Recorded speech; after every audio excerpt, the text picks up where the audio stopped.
Hello, hello, and welcome back to Bearing Birth, a birth story podcast highlighting the emotional impact of birth, the immediate postpartum period, and the years beyond. I'm Sophie, a perinatal mental health therapist. And I'm Jordan, a doula specializing in postpartum support. We are joining you in our intro virtually today, but the conversation you'll be hearing in this episode will be in person.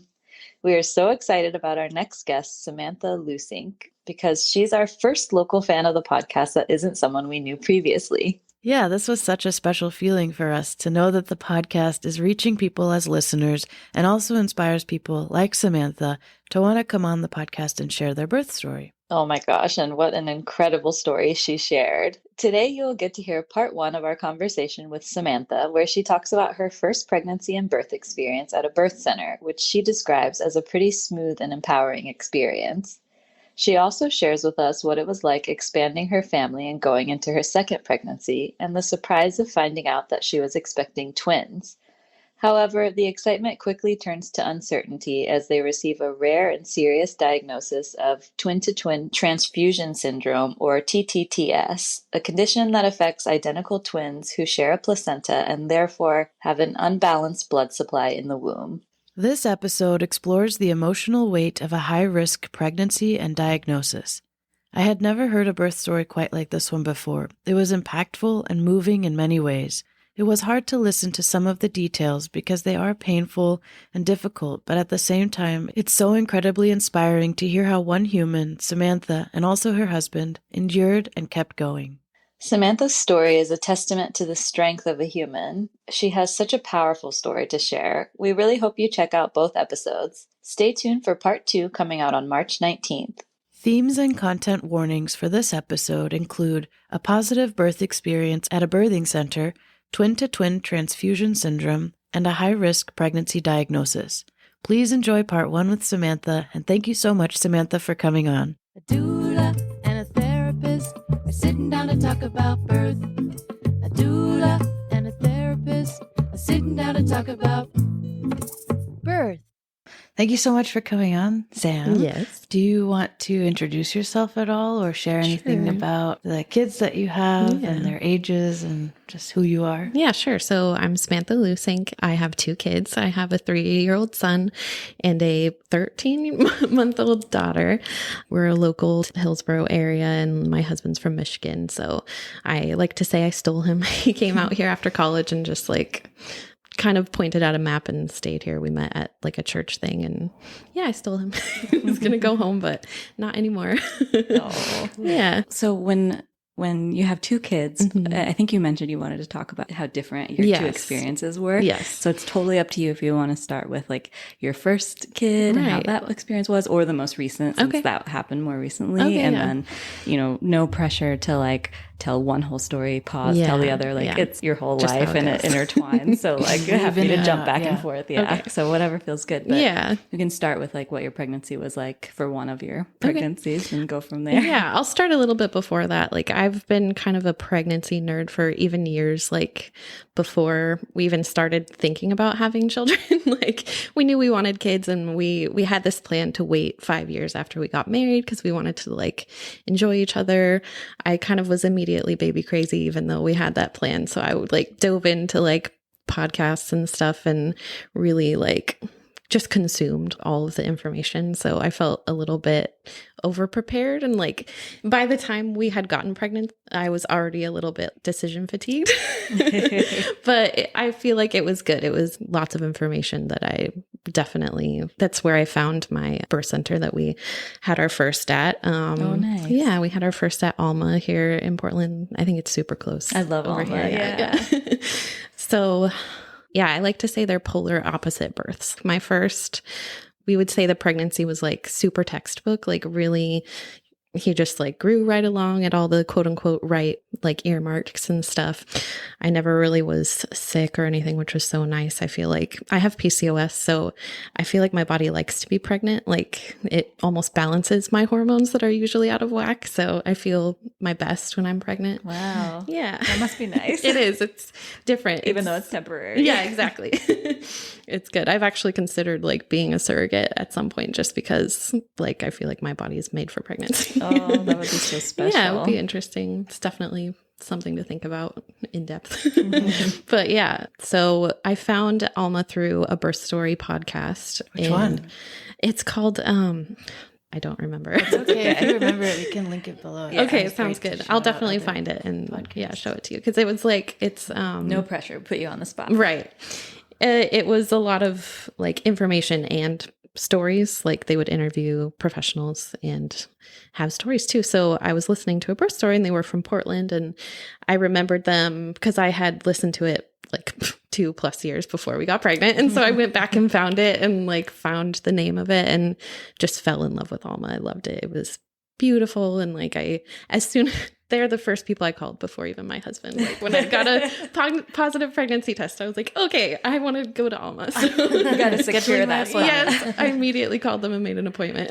I just wanted to say, like, I resonate with how you wanted to prepare for this for so long, because I just feel like there's, endless things to decide and things to learn and things, questions that you're going to have to answer for yourself. And nobody teaches you these things. You just have to figure it out yourself. So I can totally understand wanting to absorb as much as you can. Yes. What was it like to have that 5-year plan and then finally be pregnant, and then that dream that you had always wanted was finally it was your reality? So great. It was so great. It was so exciting and wonderful. Like I really felt like everything was going so smoothly and so well. Like I felt very prepared and confident and very just happy and content. And like, yeah, it was perfect and amazing.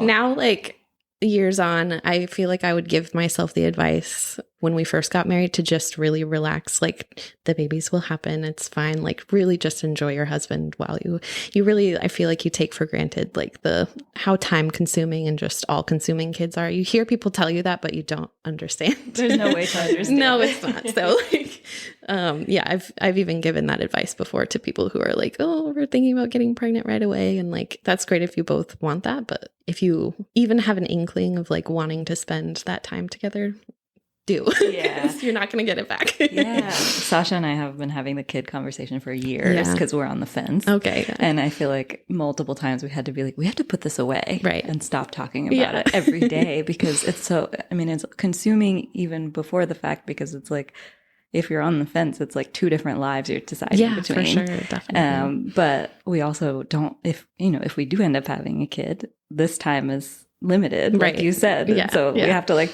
completely put it away and focus on us while we're able to. Yeah, that makes sense. And then come back to it often still.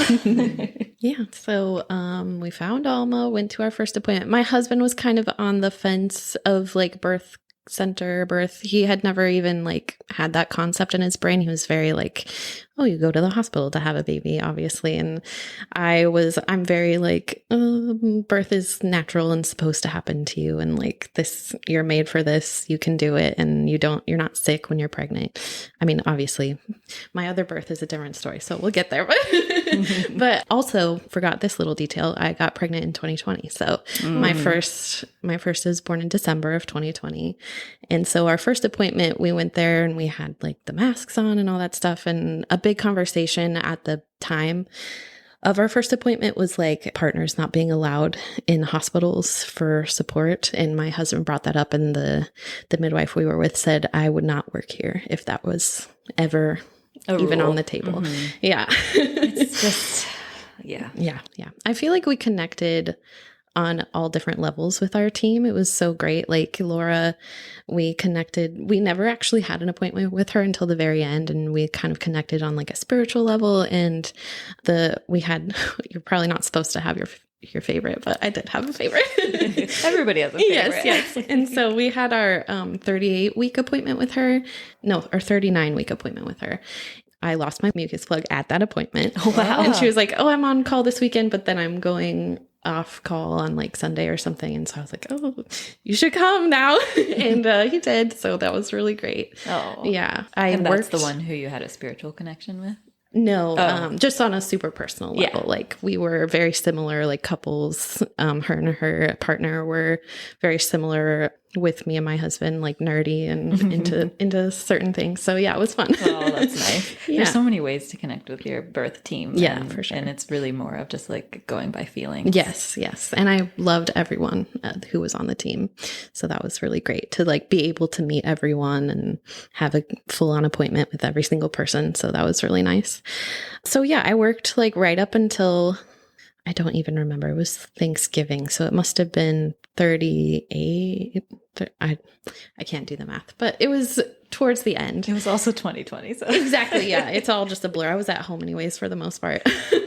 And then I went and trained somebody to like replace me. And then the day after, the very first day I had all to myself was like 39 and 2. And so I was like, I'm ready for you. Like, you can come. And then I did all the things that day. I went to my favorite places. I went on a zillion walks. I took a nap. I had the spicy food and did all the other stuff. And literally I felt my first contraction and I looked at my phone and it was midnight. So stroke of midnight. Whoa. 39 and 3. And I started labor. Wow. What a special midnight. last day. It was really cool. You were ready. Yes, I really was. Yeah.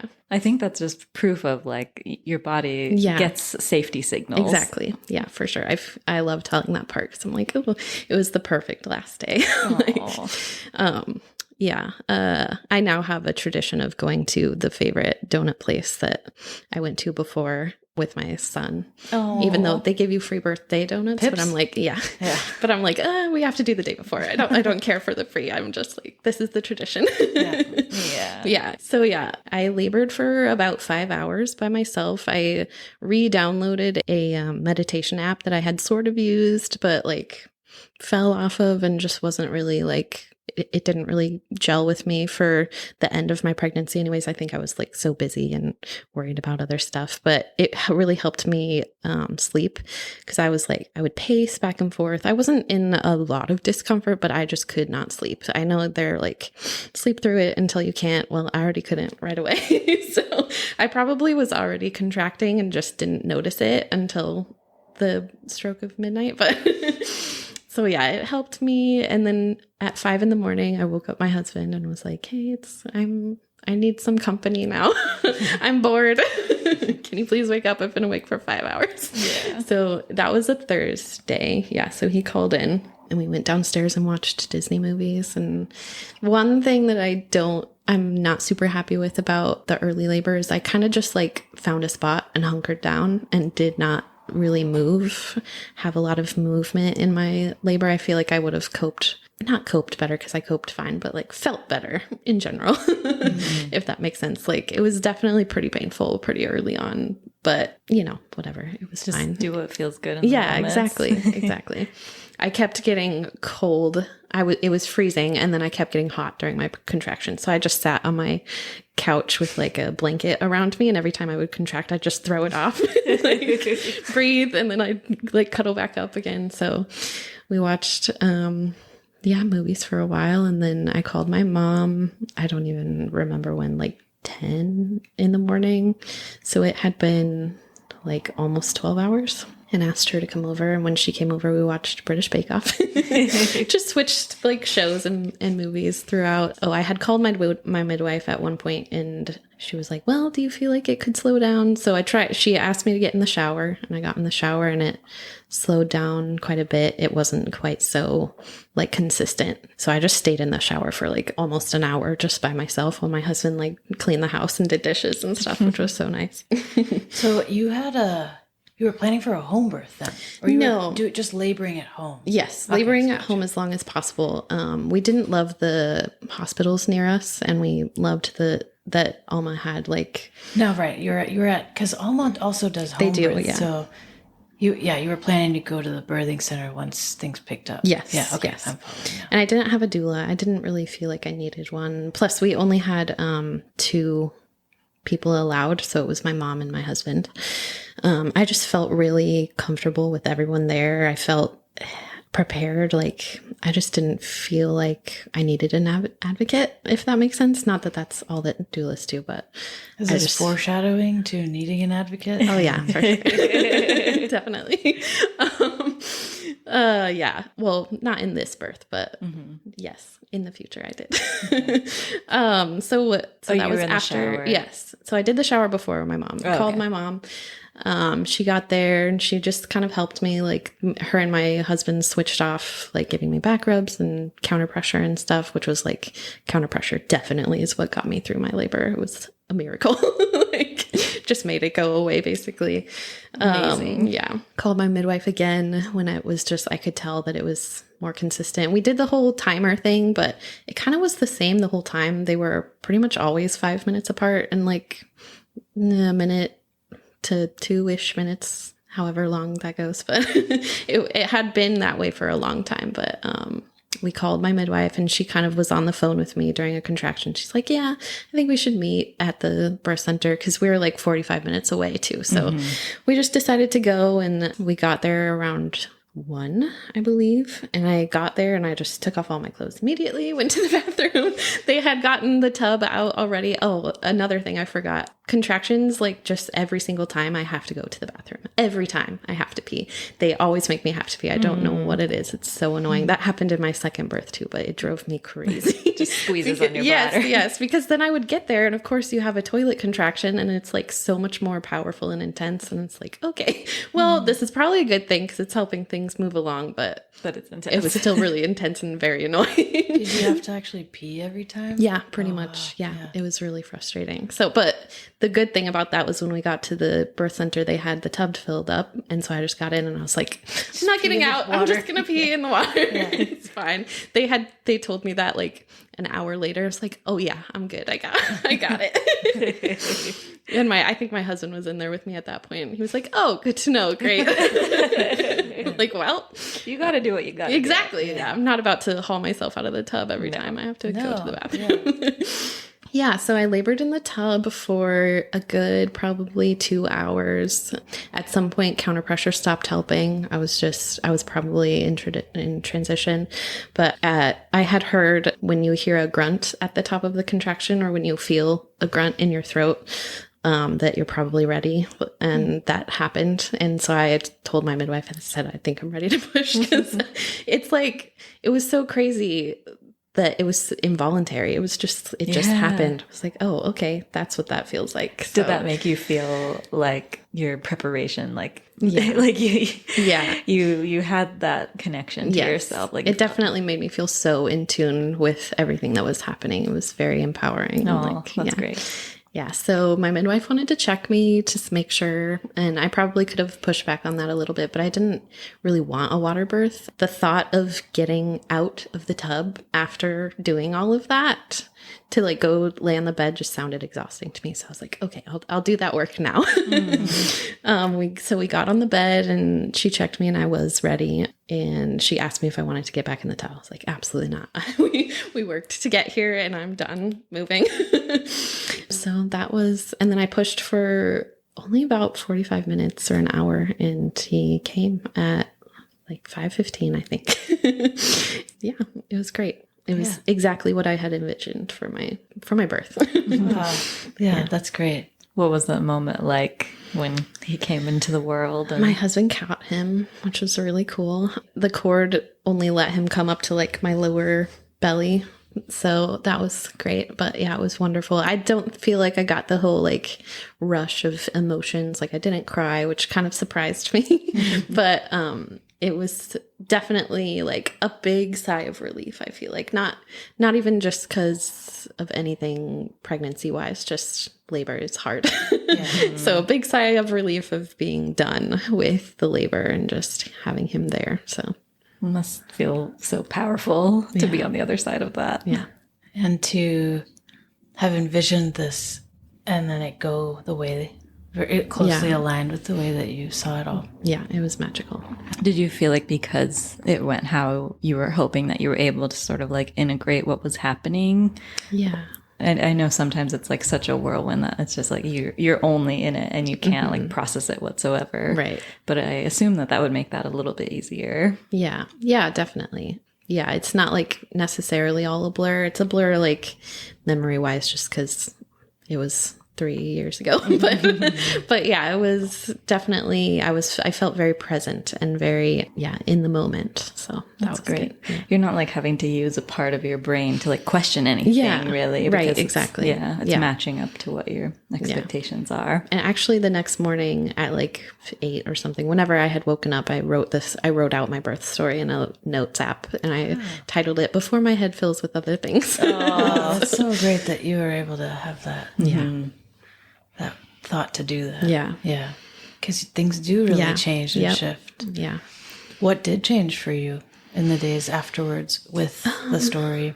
Yeah, nursing was really difficult. He had a tongue tie right away, and we kind of knew, we were thinking it might have been like they checked him right away and they were like, no, probably not. But then they checked him again at, I don't even remember when they come. It was like day 3, I think, and they checked, and at that point he was very obviously, we were trying to spoon feed, like he could not latch. It was very obvious that he couldn't latch, and it was nursing was just kind of a mess. But thankfully we got help right away. We got a lactation consultant right away who came to our house, which was so great. And back then I was on a different insurance, so like it was actually covered.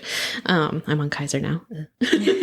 But so she came and helped, and my pump hadn't even arrived yet. I got it from some online service that is supposed to send it out and get approval from your insurance and all that stuff. And I thought that I ordered it in time, but it didn't come till a week after I gave birth. So my consultant thankfully had an extra one that she could bring that was brand new. So she brought that, and I still used it for the second pregnancy. So it worked out. We got the tie released right away, like at 1 week, which now, looking at some lactation consulting like content these days, I'm a little like, I wish we would have waited to do like body work and stuff first, but also it was so obviously needed. So I'm just glad we got in when we did. And I was also scared off of nipple shields from podcasts and such, of like, ooh, they're bad, and they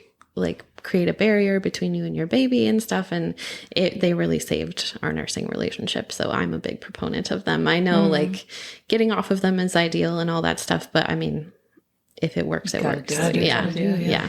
I feel like it sounds like you made the best decisions you could with the information you had at the time, which is all you can do. Yeah.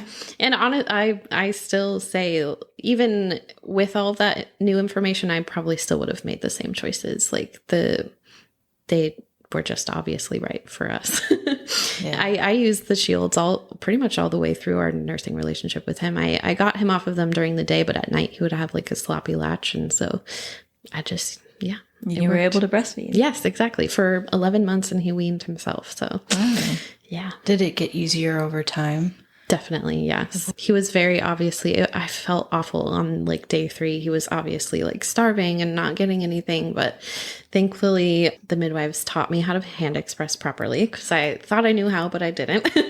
And so we were able to spoon feed him a lot, and that was really good. And pump, I pumped, but I think that was just to get my milk going, because he didn't really do bottles pretty much ever. We tried to get him to like go to grandma's house, but he just never was interested in them. So it's like, you're staying with me. Yeah, exactly.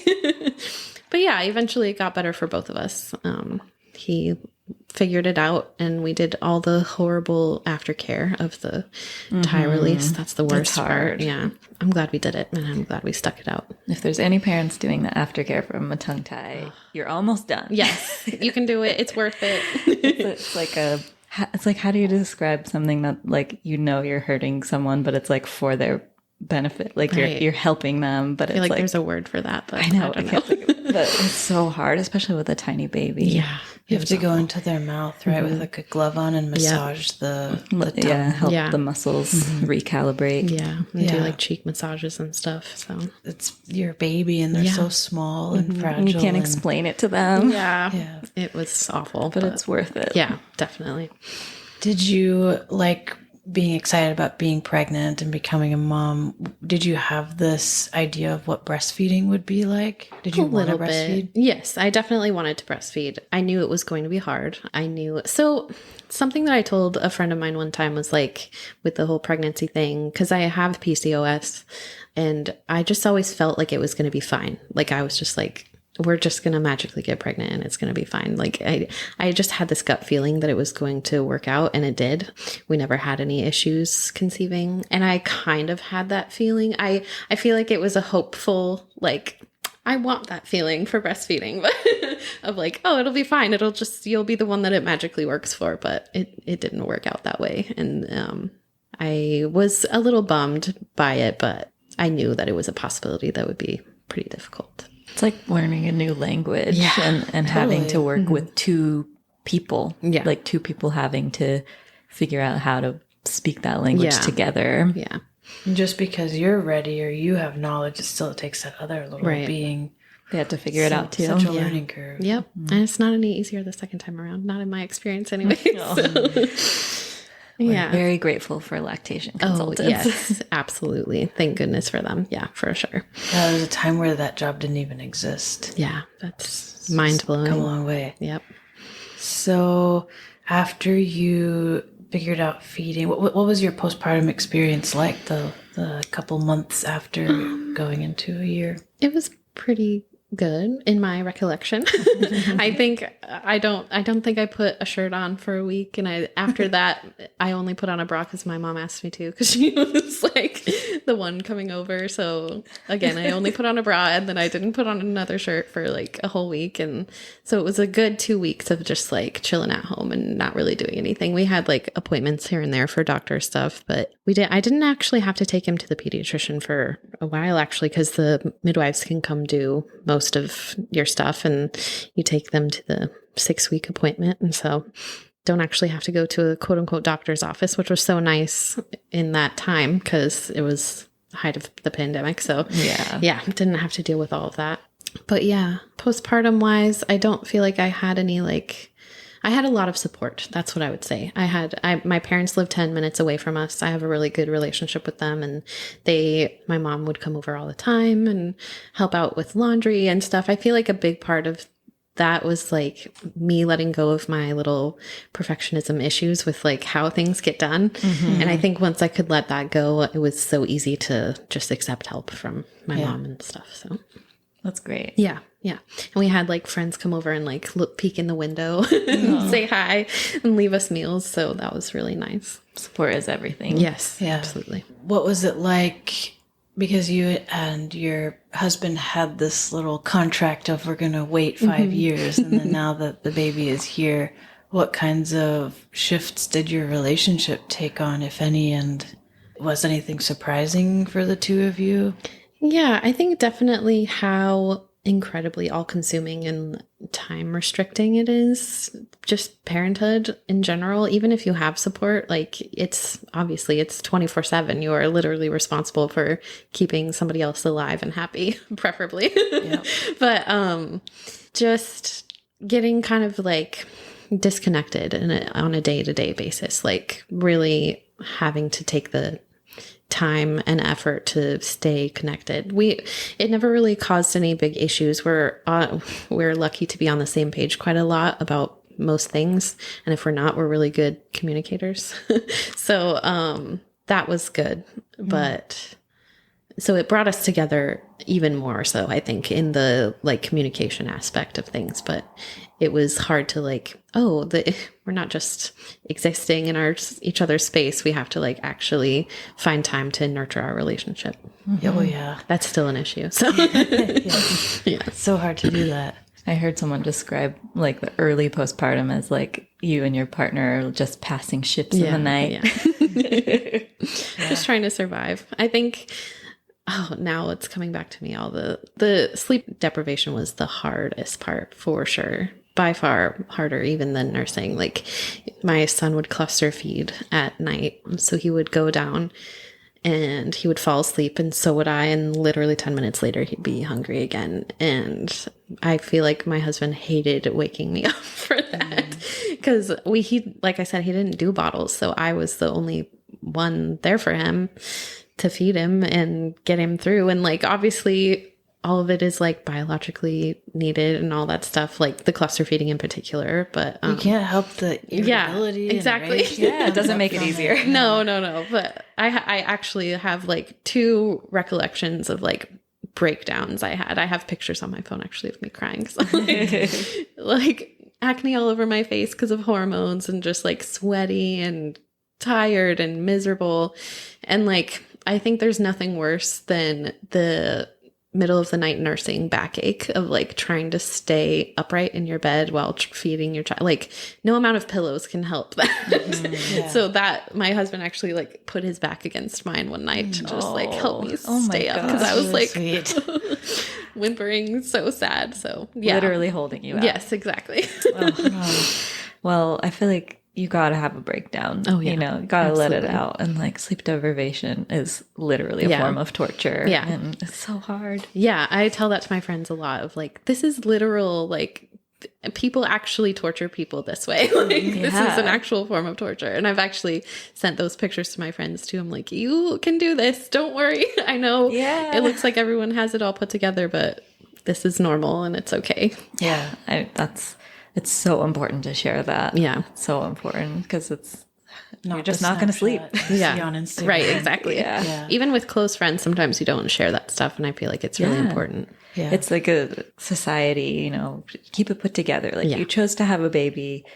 Don't complain. Yeah. You know, like this was your choice and couldn't be further from the truth. Right. Exactly. Do you feel like the 5 years was a protective factor for navigating parenthood and communicating?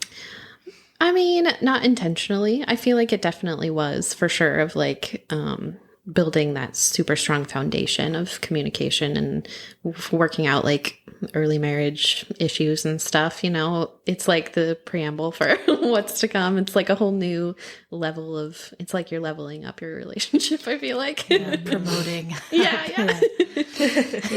Role, not reversing, but like changing your identity. So yeah, getting to know someone before both of your identities change. Yes, exactly. And then it's easier to change together. At what point did you feel like you were on the other side of the sleep, like the worst of the sleep deprivation? So with my first one, again, it's different. I feel like I'm still not over it with this one. It hasn't been. Yeah, but with my first, I mean, he like was actually genuinely sleeping through the night, not the quote unquote 6 hours. Like he was actually sleeping through the night at 9 months. Oh, wow. We started sleep training at 4 or 5 months. Very like we did a certain method and definitely not cry it out or anything like that, but it just gelled with him perfectly. He like grabbed right onto it and he's always been a great sleeper. So probably like around 9 months is when I felt like I could actually function again. Mm-hmm. Probably quote unquote back to normal would be like 2 years, probably like getting myself back a little bit. Mm-hmm. And it's a new normal, right? Right. Finding your normal. Probably were pregnant again, right? Yeah. So I'm trying to remember. Yeah, we got pregnant right before my son's 3rd birthday or 2nd birthday. Am I doing that math right? Because he's turning 4 this year. So 2nd, right? Because Yeah. Mm-hmm. So right before his. Because you were pregnant for I assume 9 or 10 months. Yes. I'm just like, what day how in is that December? possible? 4th. Okay. Yeah. My daughter was born on the 12th. So anytime someone has a December birthday, I like know the season, what it was like. Right. Yeah. Yep. He like, I was a little worried about the whole melding into Christmas and stuff, but it's the beginning of the month. So, and it's after Thanksgiving. So he has his own little day. That's nice. At what point what did it look like to start thinking about having another kid? We were thinking a lot about age gaps in particular and like when they would go to school and how our families were growing up. My husband is one of 3. He's the middle child. And he liked him and his brother's age gap, his older siblings' age gap, because they got to go to school together and stuff like that. And my younger brother and I are 2 years and 2 weeks apart. So we always kind of liked that age gap a little bit and just decided to start, like, not necessarily trying, but not preventing. And Was it surprised right away. Oh, yeah? Yeah. Oh, was it an easy, or I guess you can't compare, but do you feel like it was an easy choice because everything went the way that you wanted it to the first time? Yes. And then dun, dun, dun, it did not at all the second time around. Oh, another factor in deciding too is we had a big wedding, a big family wedding in New York, and I refused to be pregnant for traveling. I was like, absolutely not. I don't care how easy it was the first time around. I'm not throwing up the whole way on an airplane. So yeah. Smart. Yeah. You waited till after that. Yes. And then right after that, pretty much right after that, we got pregnant. So, yeah. So you've had a pretty successful conception. Yeah. experience. We like to say both of them are like accidentally on purpose because I have PCOS. So it's like mind blowing to me that we never had any issues. I've heard anecdotally that it's either or. It's like you could struggle with infertility or it's like extra easy. I don't know. I feel like logically that makes sense to me. Same. Don't you produce more follicles? Yeah. So I don't really know how it all works, but it's very complex. yeah. But it's important to hear those stories of positive fertility Right. experience with PCOS. There's a little bit of guilt in there too, though, with like feeling like you have it better than other people. I have friends who genuinely struggle. So Yeah, it's hard It's to really not hard. feel that joy that you have and also have empathy for other people. Right. And like we say here, both can coexist. Yes. At the exact same time. Yes. So then, tell us about. Yeah. So, Well, what was it like? Sorry, I want you to dive in, but I was curious, like, what was it like having a 2-year-old and then suddenly being pregnant? Like, did your mindset shift quickly? Yeah, a little bit on a couple of different fronts. It was definitely like fatigue was the biggest problem with the second time around. And it was mind blowing having a toddler that I just, you have to make it work. You have to just still exist as a mother. Yeah, definitely a lot of like, okay, who cares about screen time limits? Like, we're just going to watch TV and that's fine. And we definitely like that went into like postpartum too. It's just like, it's a season. They're not going to be raised by the TV. It's okay. Yeah, that's a very helpful tool when necessary. Exactly. Yeah. So fatigue. And I was just immediately like, oh, wow, this is hard. This is a lot harder than I expected it to be. Thinking now, like personally, I feel like I would have enjoyed a bigger age gap, like with him being like, he was young and like understood what was going on. He's always been very articulate and able to understand a lot. So we were able to explain it pretty well, but it was a lot. Still a toddler. Yes, exactly. He's still a toddler. So the beginning of the story is interesting. The whole story is interesting. So I tested right before my brother visited for Christmas because I wanted to like drink with him and like have holiday celebrations. And no, I was pregnant. So I was not expecting that, but I was pregnant. And about like mid-January, I was already feeling stuff. And I was like, I only thought I was about 7 to 9 weeks along. So I definitely wasn't having my first appointment for like a whole nother month because you don't really schedule that until 12 weeks. So I was already feeling things really early and I was really surprised. So I put a message into Alma because we were going to go right back to them. And they were like, well, why don't you just like find somewhere to get an ultrasound and just to date it, just to see if you're not actually as early as you think you are. So we went to, like something popped up on my Instagram, like that week of a pregnancy resource center who was needing like models for training. So we just got an appointment there and went in. Do you mind if I ask what it was you were feeling? Like movement? Yeah. Movement, like fluttery. Like I describe it as muscle twitches. Like it feels like muscle twitches to me. And maybe it is my uterus twitching. I don't know, but it feels like very much right in the uterus. Yes. So we went in and we were about 9 weeks along, I think. I would do the math, but I don't want to pull my phone out. But surprise, it was twins. Yeah, it was twins. And we were shocked. I knew that it ran in my family, so I guess it wasn't necessarily that much of a shock, but it has to be shocking either. Absolutely. No, yeah. yeah, my mom was always like, oh, I would love it if you had twins. And I was like, oh, no, thank you. One at a time is plenty. Yeah. What did you think were you at the location when you discovered that with Yeah. other people? It was like an ultrasound tech and the person learning, and Just you? and my husband, me and my husband. Yeah. What was that moment like? Shocking, flooring, like we were jaws on the floor, totally shocked. It was like, thankfully my parents had my son, and so he was on his lunch break because it was close to his work, so we just like went to Pizza Schmizza and just like, what is happening? Yeah.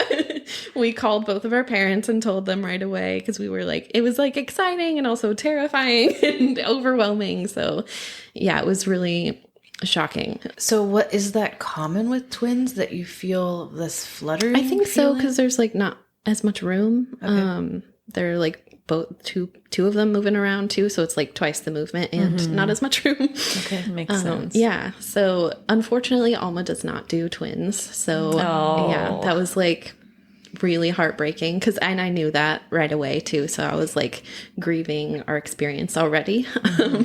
I knew that we would have to go to the hospital. So I set an appointment with Kaiser. I have actually a timeline written out. Let me Go for get it. my stuff out. Yeah, it like truly just changes everything right away. Yeah, right away.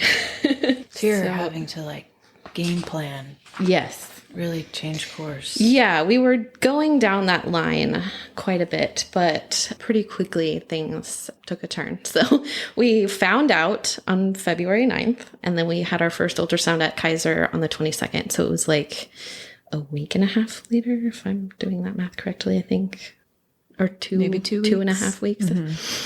And the person doing our ultrasound at Kaiser saw that the sacs were different sizes. So that's a little concerning. It wasn't very much, but they wanted to get us over to the perinatal right away. And it was right when an ice storm was coming. So they were kind of like trying to get you in as quickly as possible. So literally the next day we drove out to Clackamas to meet with the perinatal team out there. And we got diagnosed with something called TTTS, which is Twin-to-Twin Transfusion Syndrome. So there's a donor twin and a recipient twin in that situation. And the donor twin is giving their fluid and their blood to the recipient. So in our situation, it was twin B was donating her, sorry, to rewind and get a little less serious. When we got that first ultrasound at Kaiser, it was like their fancy schmancy ultrasound where they can get all really specific, and they were able to tell us the sexes right away, which was so cool. We knew we were having identical twin girls, and we were so excited. My husband comes from 3 boys, and so I was like, you're never going to give me a girl. So it was very exciting. Anyways, back to the explanation. They shared a placenta, which is how that works. Their vessels connect and they like communicate, and there's a donor and a recipient. So yeah. So that means that that's not a very good prognosis for the twin that is the donor. The donor. For neither of them, actually, because one of them is getting too much blood and the other one is having not enough. So I wrote down also the like percentages that come up too, because we thought it was a little mind blowing. We were having natural born twins, which is 1 in 250 chance of pregnancy, like having a natural twin pregnancy. And then identical twins sharing a placenta is 0.3 to 0.4% of natural twin pregnancies. Whoa. And then having the TTTS is 10 to 15% of that 0.3 to 0.4%. So it's like extraordinarily rare. Extremely rare. We were beating all the odds in the not great sense. So yeah, we got on the perinatal team right away, and they actually sent us over to OHSU because they have the areas like experts in this issue. If we had even had this issue a year before, we would have had to go to San Francisco. Whoa. Or somewhere in California. San Francisco, San Diego, one of those things. But yeah, they had recently moved like a year before to come up to OHSU. So we got into OHSU at the end of that week, like 2 days later. And was this after the ice storm?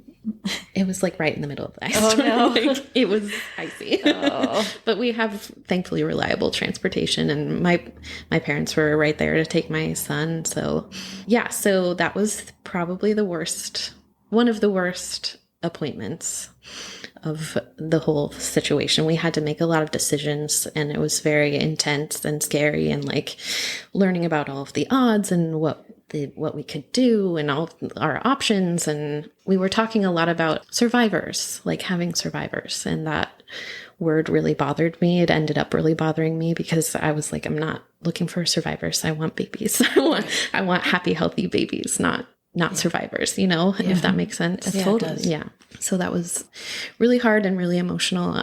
But thankfully OHSU has a great team of like, what do they call them? Social workers. That we had a social worker reach out to us on our way out on our drive home, actually. And I broke down on the phone to her and just like sobbed a little bit and processed. And it was nice to have somebody to talk to right away. So yeah. That's really nice. Yeah. It's a small thing, but can have a big impact. Yeah, definitely. So we ended up at OHSU our whole pregnancy, and we ended up really loving our team there. So I'm actually still not through the timeline. So our options ended up with us choosing laser surgery when it needed to happen. Another different thing about this for us was we got diagnosed with it really early in our pregnancy. It doesn't usually get diagnosed until after 20 weeks, more maybe because like of those 23. flutters you were Yeah, feeling? Maybe because we just caught it earlier or something. I don't know, but we got diagnosed at 15 weeks. Yeah, so we had check-in ultrasounds pretty like 2 days later, and then the next day, and 2 more days after that. And then after that third check-in, we were like, okay, it's time for surgery.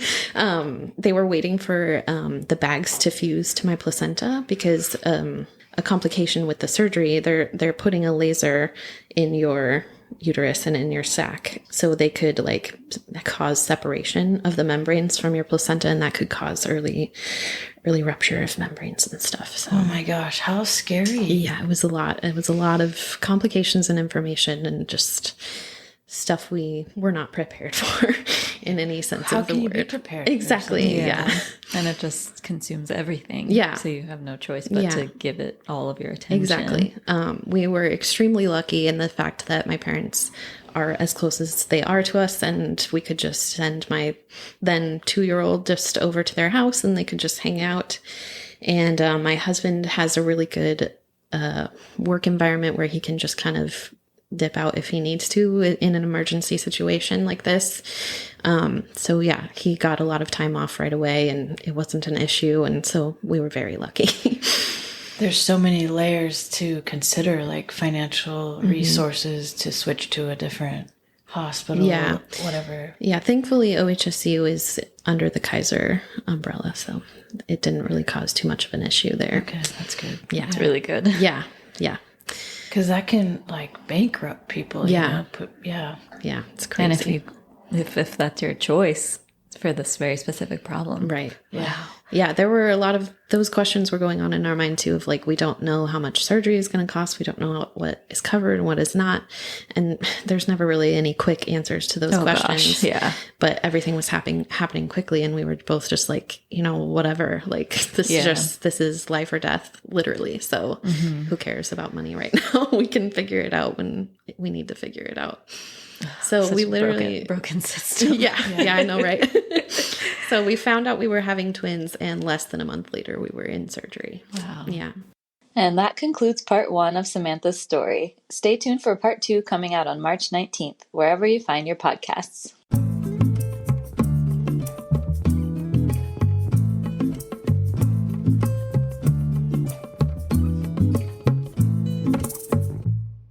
Bearing Birth is available on all major podcast streaming services. We invite you to subscribe as well as follow us on Instagram at Bearing Birth Podcast.